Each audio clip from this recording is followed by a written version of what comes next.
밥 먹어요. 안 먹어. 속 더부룩해봐. 차가운 길바닥의 감촉을 끝으로 정신을 잃었습니다. 다시 눈을 떴을 때 제 몸은 온갖 생명 유지 장치에 묶인 채였습니다. 죽음의 문턱에서 제 손을 잡아준 건 피를 나눈 자식들이 아니었어요. 제가 지긋지긋하다며 등졌던 사람, 바로 2년 만에 마주한 전 남편이었습니다. 어쩌다 이 지경까지 오게 된 것일까요? 모든 비극의 시작은 촛불 하나 없던 제 환갑날 저녁이었습니다. 밤새 준비한 생일상은 거실 TV 소리에 묻혀 차갑게 식어갔습니다. 남편은 고개 한번 돌리지 않았고 저는 그 싸늘한 식탁 위에서 제 40년 결혼 생활이 산산조각 나는 소리를 똑똑히 들었습니다.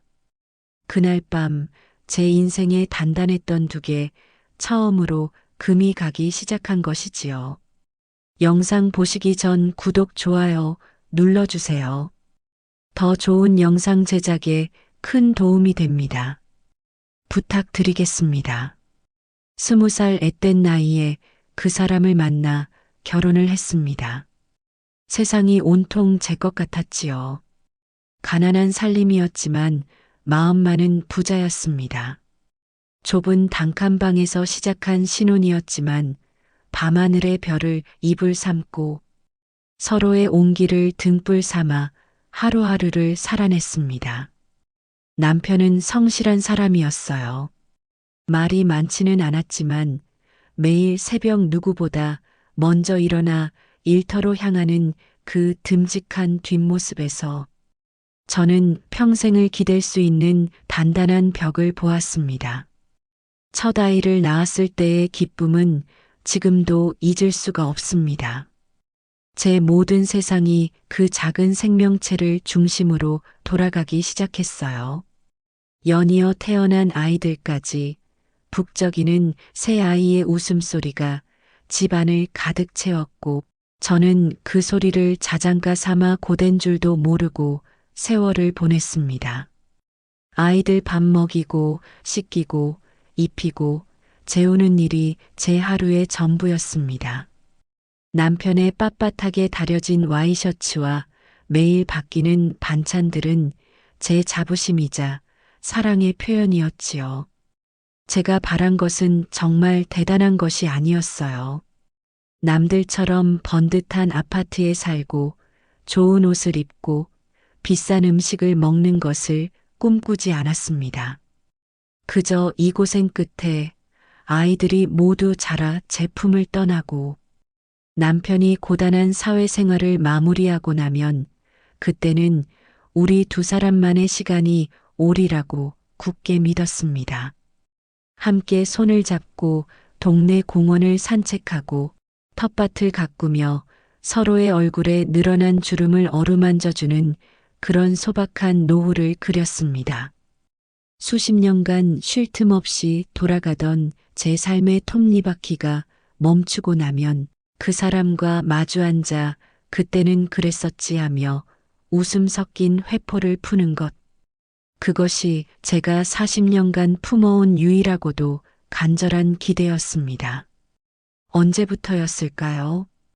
북적이던 식탁에 빈자리가 하나둘 늘어나기 시작한 것이 아이들은 학교와 친구들을 이유로 저녁 식사 시간을 맞추지 못하는 날이 많아졌습니다.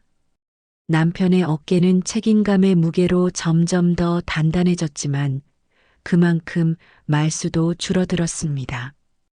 회사 일이 고되다는 것을 알기에 저는 그저 묵묵히 식은 밥을 데우고 밤늦도록 그를 기다리는 것으로 제 역할을 다했습니다. 피곤해서 그렇겠지. 가족들을 위해 밖에서 얼마나 힘들까 스스로를 다독이며 서운한 마음을 애써 눌렀습니다. 대화는 점점 더 짧아졌습니다. 제가 오늘 회사에서 무슨 일 있었어요? 라고 물으면 그는 신문을 넘기며 별일 없었어라고 답하는 것이 전부였습니다. 아이들 이야기를 꺼내면 알아서들 하겠지라는 무심한 대꾸가 돌아왔습니다. 저는 어느새 그와 대화하는 것을 포기하게 되었습니다.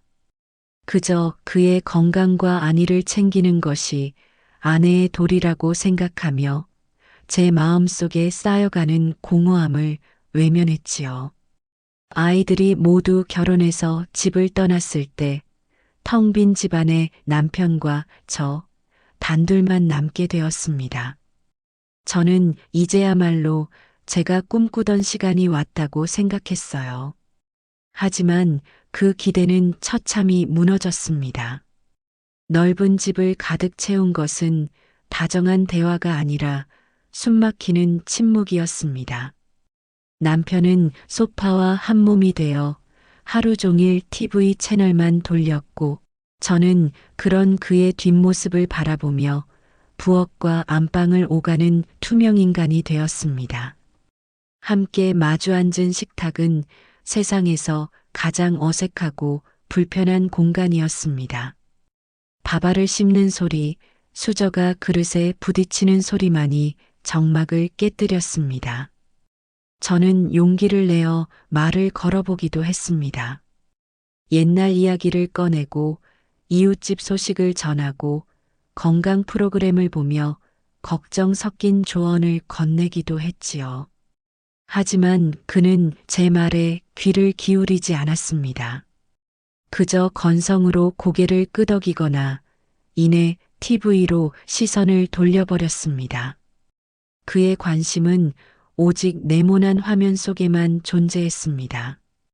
퇴직하면 달라질 거라 막연히 기대했던 것이 제 마지막 어리석음이었을까요? 그는 집이라는 공간에 물리적으로만 존재할 뿐 제 삶에는 없었습니다. 우리는 한 지붕 아래 사는 서로에게 가장 무심한 하숙인과 다를 바가 없었습니다. 제가 40년간 가족이라는 이름 아래 참고 인내하며 지켜온 것은 결국 텅 빈 식탁과 무의미한 침묵뿐이었습니다. 제가 나의 인생이라고 믿어왔던 그 견고한 기대가 소리 없이 무너져 내리고 있었습니다. 남편의 퇴직은 제게 새로운 시작처럼 느껴졌습니다. 40년간 비어있던 그의 자리가 채워지고 마침내 우리가 함께할 시간이 온 것이라 믿어 의심치 않았지요. 하지만 그 기대는 하루가 다르게 의심으로 그리고 이내 깊은 절망으로 변해갔습니다. 남편은 퇴직 후 집이라는 공간으로 돌아왔을 뿐 제 곁으로 돌아온 것이 아니었습니다. 그는 자신만의 섬에 갇혀 제가 아무리 손을 뻗어도 닿지 않는 곳에 있었습니다. 아침에 일어나면 그는 이미 소파에 누워 신문을 보거나 TV를 켜는 것으로 하루를 시작했습니다. 제가 아침 식사를 차려놓고 부르면 그는 신문에서 눈을 떼지 않은 채 건성으로 수저를 들었습니다.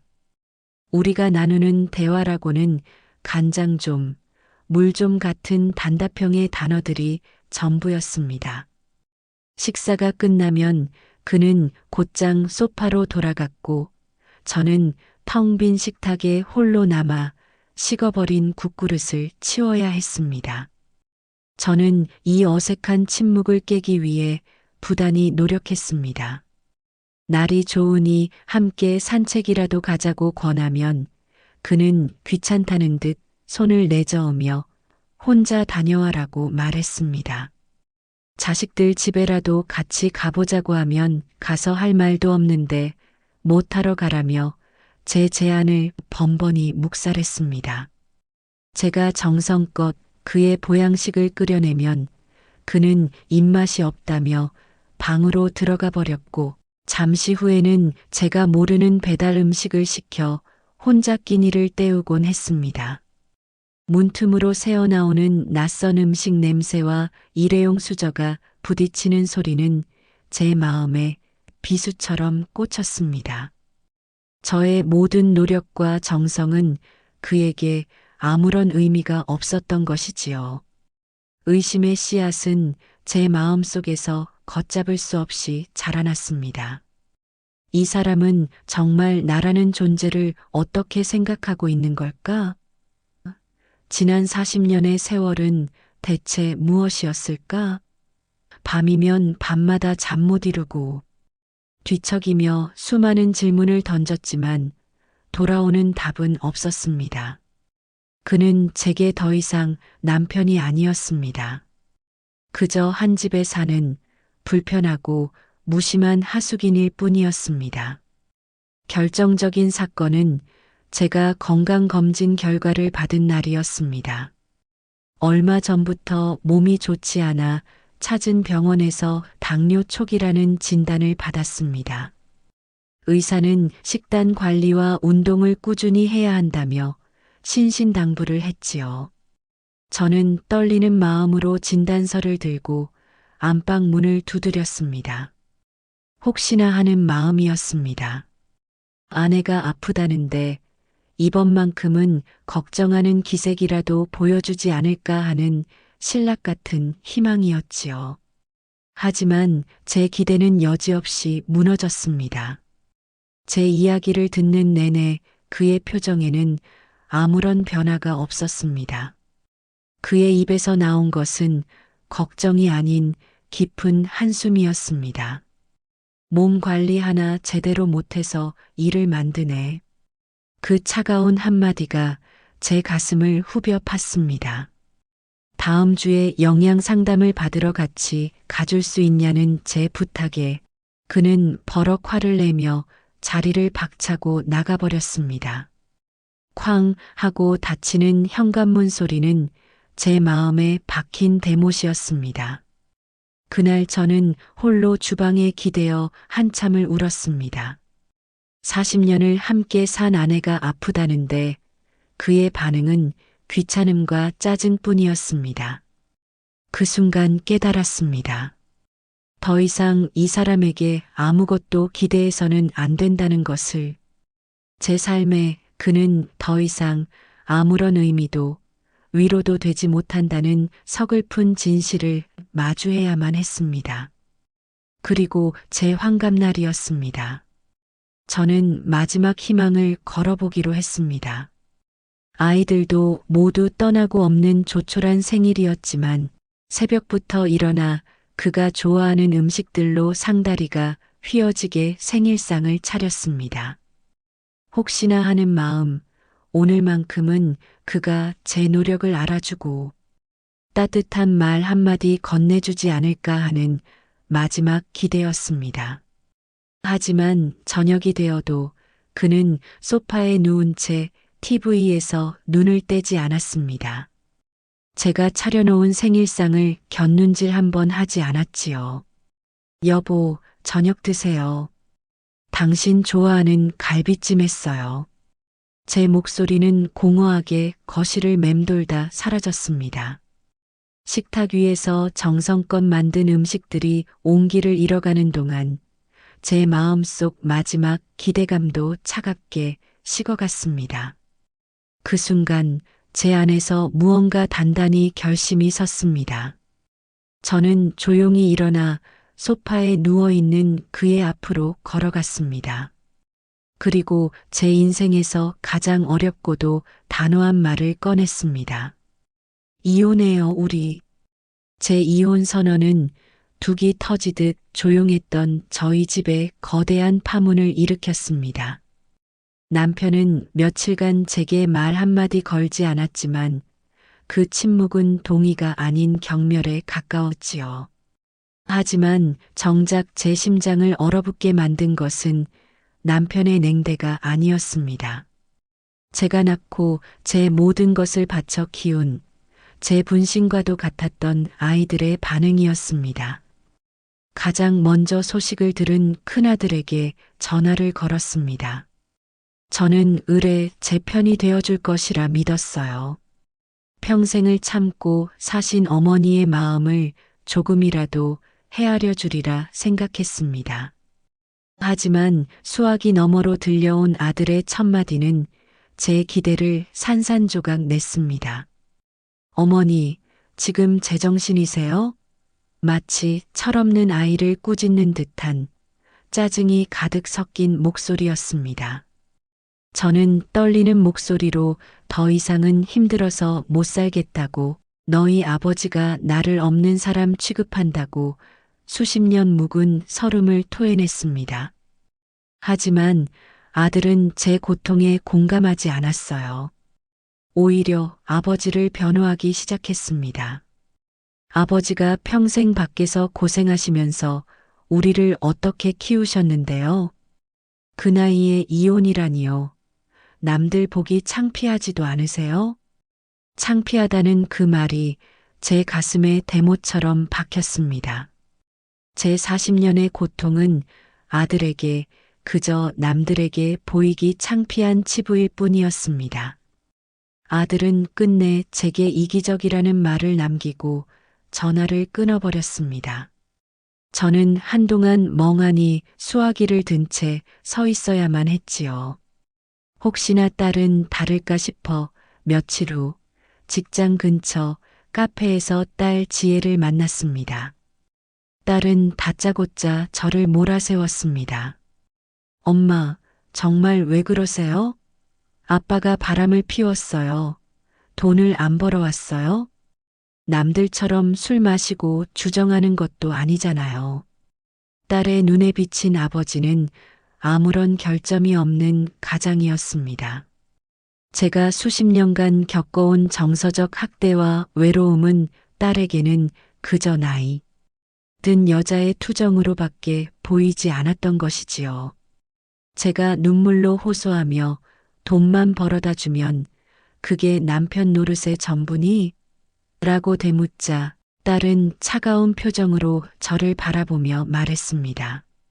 솔직히 엄마가 너무 이기적인 거예요. 평생 편하게 사셨으면서 이제 와서 왜 우리까지 힘들게 하세요?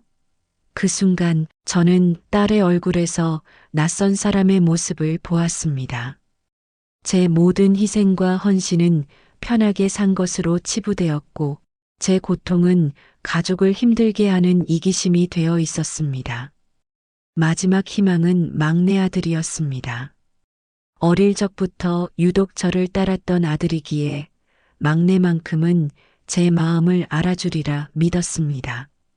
하지만 공원 벤치에 마주 앉은 막내 아들 역시 형과 누나의 편이었습니다. 아들은 제 손을 잡고 위로하는 척했지만 그의 말 속에는 날카로운 가시가 숨어 있었습니다. 어머니 힘드신 거 알아요. 그래도 아버지는요? 그 나이에 혼자 남으시면 아버지는 어떻게 사시라고요? 결국 막내의 걱정 역시 저를 향한 것이 아니었습니다. 제가 아닌 홀로 남을 아버지를 향한 동정이었습니다. 세 아이 모두에게 저는 더 이상 그들의 어머니가 아니었습니다. 평생을 지켜온 가족이라는 울타리를 스스로 부수려는 이기적이고 철없는 늙은 여인일 뿐이었지요. 결국 법정에 선 제 곁에는 아무도 없었습니다. 저는 40년의 세월을 고작 4천만 원이라는 돈으로 보상받고 그 집을 나왔습니다. 홀로 원룸살이를 시작하고 얼마 지나지 않아 저는 냉혹한 현실의 벽에 부딪혔습니다. 모아둔 돈은 월세와 생활비로 빠르게 사라져갔고 저는 굶지 않기 위해 자존심을 버리고 아이들에게 손을 내밀어야 했습니다. 딸에게 전화를 걸어 사정을 이야기하자 그렇게 될 줄 알았어요. 제가 도와드릴 형편 못 돼요라는 싸늘한 대답이 돌아왔습니다. 큰아들은 아예 제 전화를 받지도 않았습니다. 마지막으로 찾아간 막내 아들은 한참을 망설이다 지갑에서 10만 원짜리 꼬깃꼬깃한 지폐 한 장을 꺼내 제 손에 쥐어주었습니다. 어머니, 죄송해요. 이것밖에 없어요. 그 돈을 받아드는 순간 저는 비참함에 눈앞이 캄캄해졌습니다. 그것은 아들이 어머니에게 드리는 용돈이 아니었습니다. 길에서 만난 불쌍한 거린에게 던져주는 동량과도 같았습니다. 제 40년의 헌신은 그렇게 10만 원짜리 지폐 한 장의 가치로 돌아왔습니다.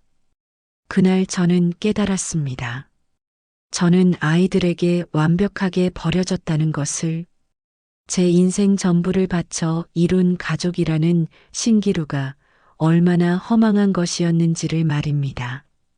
이혼 후 처음 며칠은 낯선 해방감에 취해 지냈습니다. 새벽에 억지로 눈을 비비며 일어나 밥을 짓지 않아도 되었고, 하루 종일 TV 소리를 배경음악처럼 듣지 않아도 되었습니다. 제가 좋아하는 시간에 일어나고, 제가 먹고 싶을 때 밥을 먹고, 제가 보고 싶은 프로그램을 보는 것. 지난 40년간 단 한 번도 누려보지 못한 온전한 저만의 시간이었습니다. 보증금을 내고 남은 3천만 원이 든 통장을 볼 때마다 이 돈이면 남은 인생을 소박하게나마 꾸려갈 수 있을 것이라는 막연한 자신감도 생겼습니다. 하지만 그 해방감은 오래가지 않았습니다. 낯선 원룸의 고요함은 곧 외로움이 되어 제 어깨를 짓눌렀고, 3천만 원이라는 돈은 제 남은 인생을 지켜줄 방패로는 너무나 얇고 초라했습니다. 월세 40만 원, 관리비 5만 원, 통신비와 각종 공과금을 제하고 나니 매달 고정적으로 나가는 돈만 50만 원이 훌쩍 넘었습니다. 여기에 식비와 최소한의 생활비를 더하면 저는 숨만 쉬어도 매달 100만 원 가까운 돈을 써야 했습니다. 통장의 숫자는 제가 예상했던 것보다 훨씬 가파른 속도로 줄어들기 시작했습니다. 일을 해야 한다는 절박함이 저를 덮쳤습니다. 저는 제 인생에서 처음으로 구직이라는 것을 해보기로 마음먹었습니다. 하지만 세상은 환갑을 넘긴 늙은 여인에게 그리 호락호락하지 않았습니다. 동네 마트 구인 공고를 보고 전화를 걸었을 때 담당자는 제 나이를 듣자마자 곤란하다는 듯 말끝을 흐렸습니다. 식당 주방 보조를 구한다는 곳에 찾아갔을 때는 젊고 빠릿빠릿한 사람을 원한다며 문전박대를 당하기도 했습니다. 인터넷 구직 사이트는 제게 너무나 복잡한 미로와도 같았고, 수십 군데에 연락을 돌렸지만 돌아오는 대답은 한결같았습니다. 죄송하지만 연세가 많으셔서. 그들의 정중한 거절은 제 존재 자체를 부정하는 날카로운 칼날이 되어 돌아왔습니다. 몇 주간의 좌절 끝에 겨우 구한 일자리는 아파트 단지의 전단지를 돌리는 일이었습니다. 하루 4시간 계단을 오르내리며 우편함에 광고지를 꽂아넣고 손에 쥐는 돈은 고작 3만 원. 한 달 꼬박 일해야 60만 원 남짓 버는 일이었습니다. 하지만 저는 그 일이라도 감지덕지하며 새벽부터 찬 바람을 맞으며 밖으로 나섰습니다. 아파트 계단을 오르내릴 때마다 40년간 혹사당한 제 무릎에서 삐걱이는 소리가 났고, 차가운 쇠로 된 우편함에 손을 넣을 때마다 손끝이 아려왔습니다. 저녁이면 온몸이 쑤시고 아파 파스를 붙이고 끙끙 앓다가 잠이 들었습니다. 그렇게 몸이 부서져라 일하고 받은 첫 월급은 통장에 스치듯 들어와 월세와 생활비로 모두 빠져나갔습니다. 시간이 흐를수록 제 삶은 점점 더 피폐해졌습니다. 처음에는 계란과 김치, 두부 같은 것들로 채워져 있던 냉장고가 점점 비어가기 시작했습니다. 반찬을 만들 기력도 돈도 없었기 때문입니다. 하루 세 끼 챙겨 먹던 밥은 두 끼로, 두 끼는 한 끼로 줄었습니다. 라면 하나로 하루를 버티는 날이 많아졌고, 그마저도 없을 때는 맹물로 허기진 배를 채우고 잠을 청했습니다. 당뇨 때문에 꼬박꼬박 챙겨 먹어야 했던 약도 돈이 아까워 이틀에 한 번씩 먹기 시작했습니다. 겨울이 다가오자 저는 난방비를 아끼기 위해 보일러를 끄고 두꺼운 옷을 껴입은 채 잠이 들었습니다. 차가운 방 안의 공기는 마치 제 남은 인생의 온도를 말해주는 것 같았습니다. 어느 날 저녁 일을 마치고 돌아와 무심코 거울을 보았습니다. 거울 속에는 제가 알지 못하는 초췌하고 늙은 여인이 서 있었습니다. 푸석푸석한 피부, 퀭한 눈, 하얗게 서리가 내린 머리카락. 지난 40년간 남편과 아이들을 위해 밥을 짓고 집안을 돌보던 제 모습은 온데간데 없었습니다. 그저 하루하루 생존을 위해 발버둥치는 가난하고 볼품없는 늙은이의 모습만이 남아 있었지요. 그날 밤 저는 통장을 정리하다가 덜컥 겁이 났습니다. 잔고는 어느새 1천만 원 아래로 떨어져 있었습니다. 이대로라면 몇 달 버티지 못하고 길바닥에 나앉게 될 것이 불보듯 뻔했습니다. 두려운 마음에 냉장고 문을 열었습니다. 싸늘한 냉기와 함께 텅 빈 선반만이 저를 맞았습니다. 그 텅 빈 냉장고가 마치 제 인생의 성적표처럼 느껴졌습니다. 화려한 자유를 꿈꾸며 뛰쳐나온 제 손에 남은 것은 굶주림과 외로움, 그리고 사회로부터 버려졌다는 낙인이라는 서글픈 증거들 뿐이었습니다. 빵집에서 일하던 그 몇 달은 제게 마지막 선물과도 같았습니다. 새벽 공기를 가르며 출근하는 길의 상쾌함, 빵 굽는 고소한 냄새, 제 힘으로 번 돈으로 냉장고를 채우는 소소한 기쁨. 저는 그곳에서 다시 살아갈 용기를 얻고 있었습니다. 하지만 그 행복은 신기루처럼 짧았습니다. 가게 사정이 어려워져 문을 닫게 되었다는 사장님의 미안한 얼굴 앞에서 저는 애써 웃으며 괜찮다고 말했지만 제 안에 마지막 기둥 하나가 무너져 내리는 소리가 들렸습니다. 다시 구직 전선에 나섰지만 한 번 닫힌 세상의 문은 두 번 다시 열리지 않았습니다. 설상가상으로 집주인은 월세를 10만 원이나 올려달라는 통보를 해왔습니다. 제 손에 남은 돈으로는 두어 달 버티는 것조차 불가능한 상황이었지요. 절망의 끄트머리에서 저는 새벽 신문 배달 일을 구했습니다. 매일 새벽 4시 살을 애는 듯한 추위 속에서 자전거 페달을 밟으며 가파른 언덕을 오를 때마다 숨이 턱까지 차올랐고 얼어붙은 손으로는 신문이 제대로 잡히지도 않았습니다. 일주일을 버텼을까요? 결국 지독한 몸살로 자리에 눕게 되었고 이틀을 결근했다는 이유로 저는 그 일자리마저 잃고 말았습니다. 더 이상 물러설 곳이 없었습니다. 저는 마지막 남은 자존심마저 내던지고 막내 아들에게 전화를 걸었습니다. 일자리를 잃었고 월세도 못 낼 것 같다는 제 떨리는 목소리에 아들은 깊은 한숨부터 내쉬었습니다. 엄마, 저번에도 말씀드렸잖아요. 제발 당분간만이라도 신세를 질 수 없겠냐는 제 애원에 아들의 목소리는 칼날처럼 차갑게 변했습니다. 우리도 힘들다니까요. 뚜마이너스 하는 무심한 신호음은 제 심장에 박힌 마지막 비수였습니다. 그 순간 저는 깨달았습니다. 저는 이제 이 세상에 기댈 곳 하나 없는 완벽한 혼자라는 것을. 그날 이후 저는 모든 것을 놓아버렸습니다. 식사는커녕 물 한 모금 넘기는 것조차 힘겨웠고 며칠을 뜬 눈으로 밤을 새우기 일쑤였습니다. 그러던 어느 날 오후 방 안에만 있으면 정말 이대로 죽을 것 같다는 생각에 무작정 밖으로 나왔습니다. 흐릿한 의식으로 거리를 걷는데 갑자기 눈앞이 핑 돌며 세상이 하얗게 변했습니다.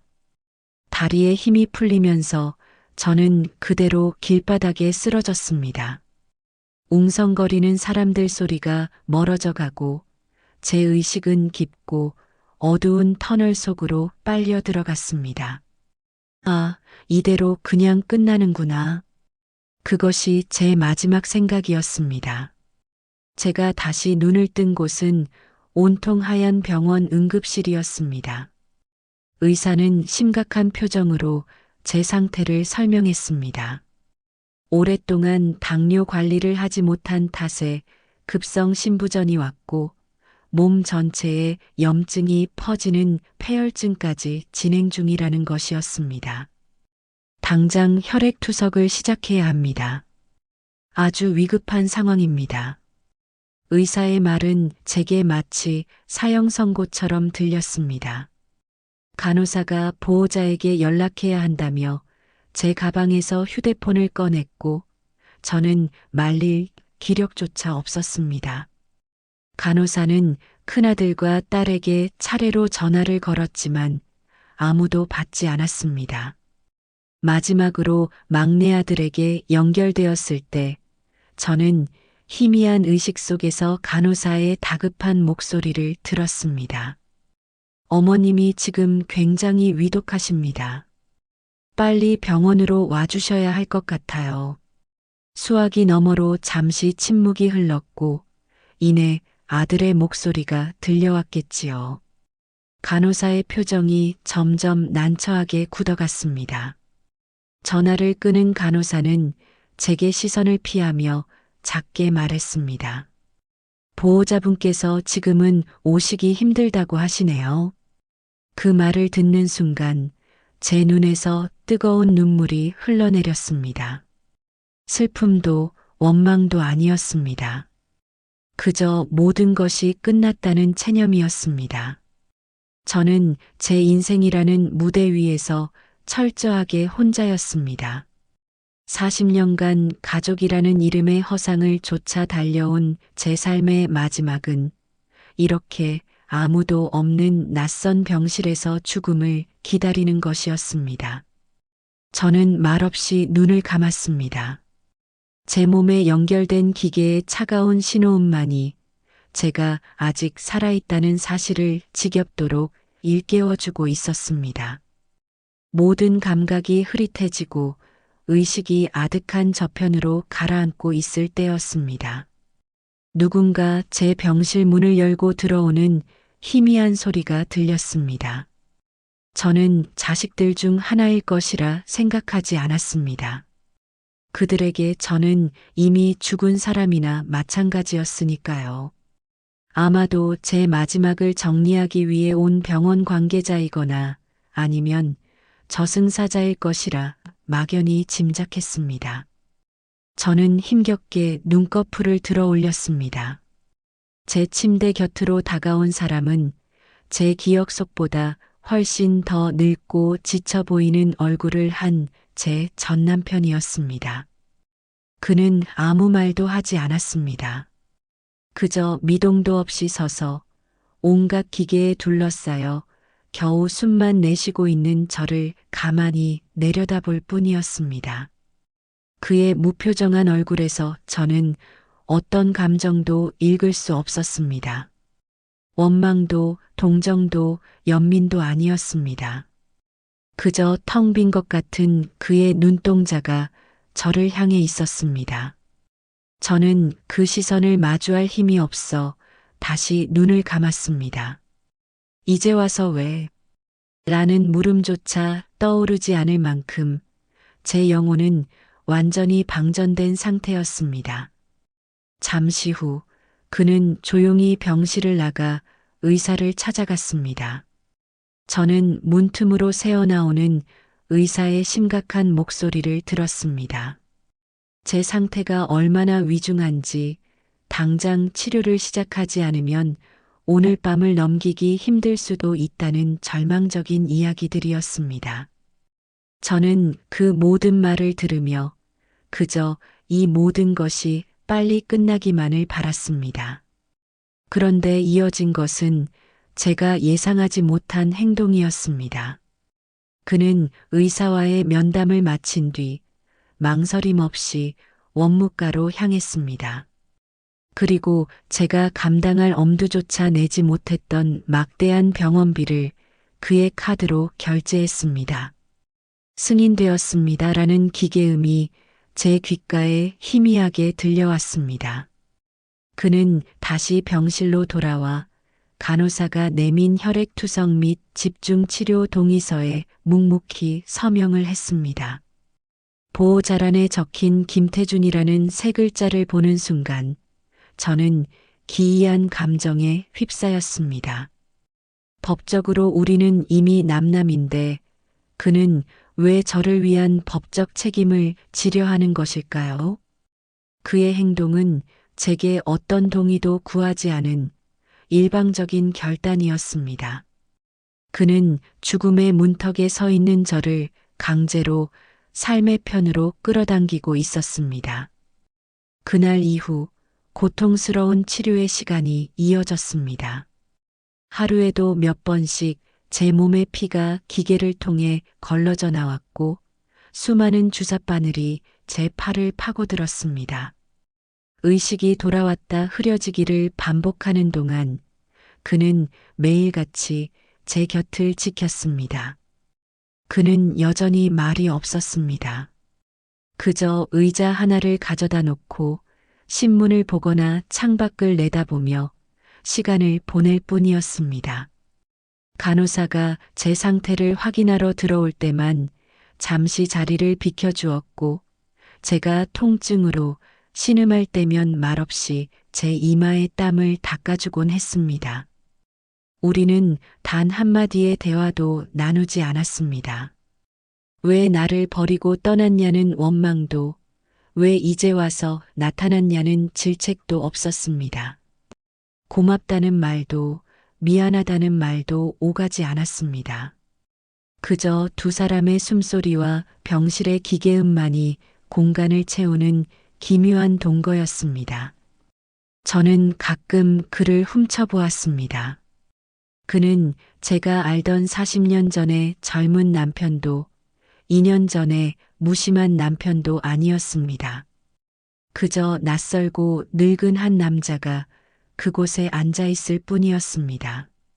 한 달이라는 시간이 지옥처럼 흘러갔고 기적적으로 저는 고비를 넘겼습니다. 퇴원 허가가 떨어지던 날 저는 휠체어에 몸을 의지한 채 병원 복도를 나섰습니다. 막상 병원 문을 나서자 저는 막막함에 숨이 턱 막혔습니다. 저에게는 돌아갈 집이 없었습니다. 몸이 이 지경이니 쉼터에서도 저를 받아줄 리 만무했습니다. 그때 남편이 지하 주차장에서 차를 가져왔습니다. 그는 아무 말 없이 차 문을 열었고 제가 휠체어에서 차로 옮겨 타는 것을 도왔습니다. 차 안의 침묵은 숨막힐 듯 무거웠습니다. 어디로 가는지 묻지 않았습니다. 물을 기력도 이유도 없었습니다. 한참을 달려 차가 멈춘 곳은 제가 2년 전 그토록 벗어나고 싶어 했던 바로 그 아파트 앞이었습니다. 그는 제 부축하여 엘리베이터에 탔고 익숙한 현관문 비밀번호를 누르고 집으로 들어섰습니다. 집안은 모든 것이 그대로였지만 모든 것이 낯설게 느껴졌습니다.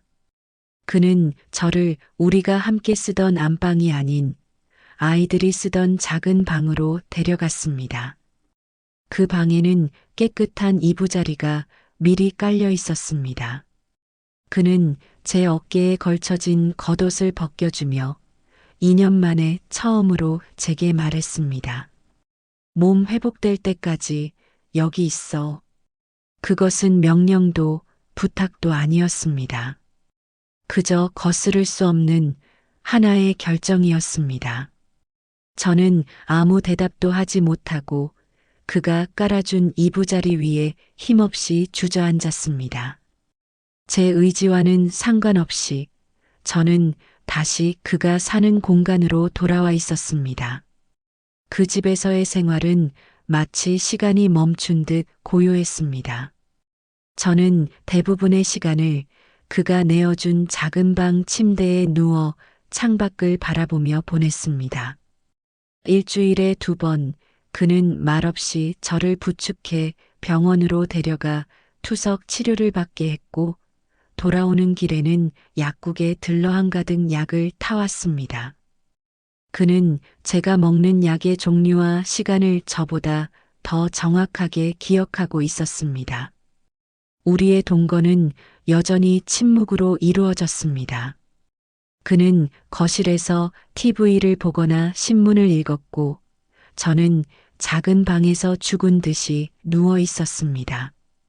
끼니 때가 되면 그는 부엌에서 조용히 음식을 만들었고 식사가 준비되면 방문을 두드리는 대신 거실에서 혼잣말처럼 밥 먹어다고 중얼거렸습니다. 그러면 저는 힘없는 몸을 일으켜 식탁으로 향했습니다. 2년 만에 다시 마주 앉은 식탁은 여전히 어색했지만 예전처럼 숨막히는 공간은 아니었습니다. 그저 2 사람의 수저 소리만이 규칙적으로 울려 퍼졌습니다. 그는 제 식단을 철저하게 관리했습니다. 병원 영양사에게 따로 교육이라도 받은 것인지 그는 저염식으로 조리된 생선과 나물 반찬을 주로 만들었습니다. 제가 좋아하던 짜고 매운 음식들은 식탁에서 완전히 사라졌습니다. 처음에는 아무 맛도 느껴지지 않는 밍밍한 음식들을 억지로 넘기는 것이 고역이었지만 며칠이 지나자 저는 그의 음식에서 아주 희미한 맛을 느끼기 시작했습니다. 그것은 정성이나 사랑 같은 거창한 맛이 아니었습니다. 그저 살아야 한다는 생존의 맛 혹은 살려야 한다는 책임감의 맛에 가까웠습니다. 어느 날 저녁이었습니다. 그날도 여느 때와 같이 말없이 식사를 하고 있는데 제 앞에 놓인 국그릇에서 익숙한 냄새가 났습니다. 김이 모락모락 피어오르는 된장찌개였습니다. 제가 40년간 지겹도록 끓였고 그가 유일하게 맛있다는 기색을 보였던 바로 그 찌개였습니다. 저는 조심스럽게 숟가락을 들어 국물을 한 모금 떠먹었습니다. 짜지 않고 심심했지만 그 속에는 제가 기억하는 깊은 맛이 그대로 배어 있었습니다. 그 순간 제 목을대가 뜨거워지며 눈물이 핑 돌았습니다. 평생을 무심하고 차갑다고 원망했던 그의 침묵이 사실은 다른 형태의 언어였을지도 모른다는 생각이 처음으로 들었습니다. 그는 화려한 말로 사랑을 표현하거나 다정하게 제 마음을 어루만져주는 사람은 아니었습니다. 하지만 그는 언제나 자신의 자리에서 자신만의 방식으로 묵묵히 가족이라는 울타리를 지켜온 사람이었습니다. 매일 새벽 출근하던 그의 성실함, 월급날이면 어김없이 제게 건네주던 두툼한 봉투, 그리고 지금 제 앞에 놓인 이 된장찌개 한 그릇, 그것들이 그가 세상과 그리고 저와 소통하는 유일한 방식이었음을 너무 늦게 깨달은 것이지요. 식사를 마치고 제 방으로 돌아와 창밖을 보았습니다. 어둠이 내린 아파트 단지에 하나둘 불이 켜지고 있었습니다. 저 불빛 아래에는 또 얼마나 많은 나와 같은 사람들이 혹은 나와는 다른 삶의 무게를 짊어진 사람들이 살아가고 있을까 생각했습니다. 저는 자유를 찾아 떠났지만 결국 아무것도 얻지 못한 채 빈손으로 돌아왔습니다. 세상은 제게 자유 대신 냉혹한 현실을, 해방감 대신 뼈저린 고독을 안겨주었습니다. 하지만 이 실패가 꼭 나쁜 것만은 아니라는 생각이 들었습니다. 모든 것을 잃고 생의 가장 밑바닥까지 떨어져 본 후에야 저는 비로소 제 삶에서 정말 소중했던 것이 무엇이었는지를 어렴풋이 알게 되었으니까요. 그것은 제가 꿈꿨던 화려한 자유나 독립이 아니었습니다. 때로는 지긋지긋하고 벗어나고 싶었지만 돌아보면 언제나 그 자리에 있었던 집, 그리고 무심했지만 끝내 저를 버리지 않았던 한 사람이었습니다. 저는 이제 더 이상 아무것도 기대하지 않습니다. 그가 갑자기 다정한 남편으로 변할 리도 없고 아이들이 눈물로 용서를 빌며 찾아올 리도 없다는 것을 잘 압니다. 저 역시 예전처럼 그를 위해 헌신하는 아내로 돌아갈 수는 없을 겁니다. 우리는 아마 평생 이렇게 적당한 거리를 둔 채 침묵 속에서 서로의 마지막을 지켜보게 되겠지요. 창밖으로 첫눈이 내리기 시작했습니다. 하얀 눈송이들이 소리 없이 내려와 세상의 모든 상처와 소음을 조용히 덮어주고 있었습니다. 저는 그 풍경을 한참 동안 바라보았습니다. 제 마음에도 저 하얀 눈처럼 쓸쓸하지만 평온한 어떤 것이 조용히 쌓여가고 있었습니다. 그것이 체념인지 용서인지 아니면 또 다른 형태의 해방인지는 알 수 없었습니다.